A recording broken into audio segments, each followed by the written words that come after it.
You been wanting more content? Well, today you're gonna get it. Today we're making tacos, venison tacos. First step, I'm taking some Guajillo chilies and I'm gonna cut the stems off and dump out most of the seeds, but I'm not really concerned about it. Obviously there's still some seeds in there, but that's okay. We're just gonna cut the stems off. We're gonna set those off to the side. Next, I'm gonna take one onion. In this case, I'm using a red onion, but honestly, a white onion is preferred. But this is what I had in the fridge, so this is what I'm going to use. Rough cut, you know, roughly about that size. I'll break it up once I throw it in the pot, but just set it off to the side for the moment. So also, in addition to the Guajillo chilies, we're going to put in a couple of fresh cayenne peppers. How fresh, you might ask? Well, we're going to cut them right off the vine. Oh, there's one right there. There's one. And we'll get another one. Peace.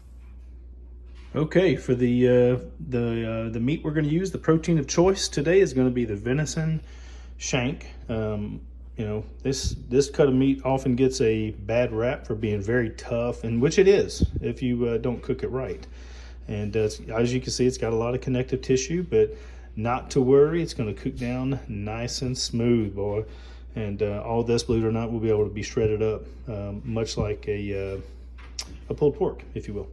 This is what we're going to season it with. We're going to hit it. We're going to coat it with a little bit of olive oil. We're going to hit it with some salt, some Tony's, some Mexican oregano, and some of that Sazon Goya, if I said that right. So, all right, let's get it going. Okay, next step. I got the meat seasoned. Got a little bit of oil in the pot, olive oil, and now I'm going to take the meat here, and we're going to get a good sear on every side, just like that. And it will shrink up a little bit because all the tendons and tissue does tend to restrict. But all right, we're gonna get this browned up, and then we're gonna move on to the next step. This is what it should look like after you've browned it. I'm gonna go ahead and pull this out and set it off to the side. Okay, into this pot we're gonna throw the onion, just like so. And we're also going to throw the chiles, seeds and all. All right, we're going to scrape that around and saute those down just a little bit before we add the meat back in. And let me say, if your kitchen wasn't already smelling good, once you start sweating the onions down with these chilies in there, oh my goodness, it smells incredible. All right, at this point, I think we're good to go ahead and start adding our meat back into it. And once I get all this added, I'm going to come back and I'm going to cover it with some chicken bone broth. Mine is actually homemade. You can use the stuff out of the carton if you want, but it's also super easy to debone your own chickens and make your own broth. And it's incredible. So, all right, I'll be back with that next step. All right, we're going in with our bone broth. I'll tell you how much I use here in a minute. It's an 8-cup container. Looks like I'm probably going to use just about, not quite all of it. Yeah, why not? We'll use all of it. All right, so there you go, 8 cups of. Go ahead and get your oven set to 300 degrees, because that's where we're going to cook it at. Almost forgot to mention that I'm going to go ahead and sprinkle 2 more packets of this into the pot, mix that around, and then we're going to cook it at 300, low and slow, for 3 hours. And we're probably not going to peek at it at all. And at 3 hours, we should be good to go. Okay. Now all we got to do is we're going to cover it up. And we're going to stick it in the oven. I'm going to need 2 hands for that though. Okay, got it in the oven. Let's close her on up and let's set the cook time for 3 hours.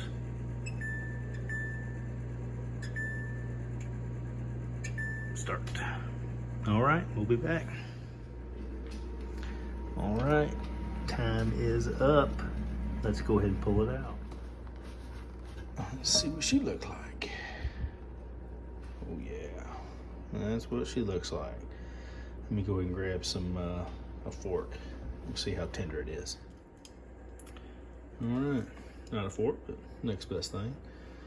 Let's see how that looks when I just give it. Oh, look at that, boy! Just give it a little squeeze. It breaks right up. Look at that, falling apart. That's what we want. Yep. Just like that. See, we put this big old piece. Oh, yes, sir. Yes, sir. Just falling apart. That's what we want. All right.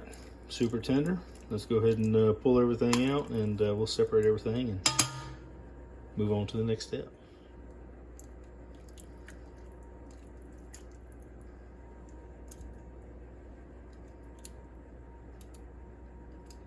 It's gonna take a minute because it's falling apart on me. There we go. Pick that up. Oh yeah. Beautiful. All right. I just want to show you what it look like. I mean, literally, I put it in the bowl here, and I just started for about 2 minutes. I mean, literally, and it kind of pulls a lot like a pulled pork, and super, super tender. Oh my goodness. Yep, I'm gonna tell you right now. And if you want a little more liquid, you can do this. Got all this liquid here still, as much or a little as you want. If you want to strain all this stuff off and use you know, make some burrito tacos, you could do that too. That's just a little too messy if you ask me. All right, let's get ready to plate one up. All right, get us a little corn tortilla heated up. And we're gonna brown that on both sides a little bit, and just a touch of oil. All right, got my tortilla done. Looks good to my liking. We're gonna come over here. We're gonna get this thing plated up.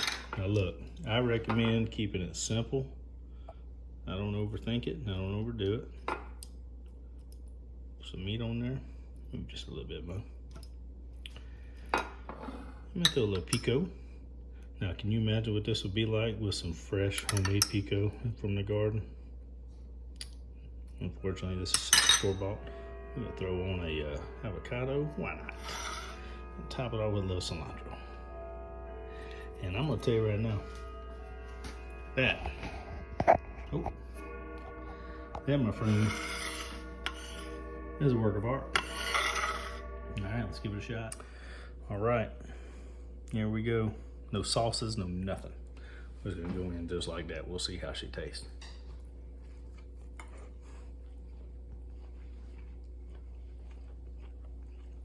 I'm gonna tell you right now, all that's left for me to do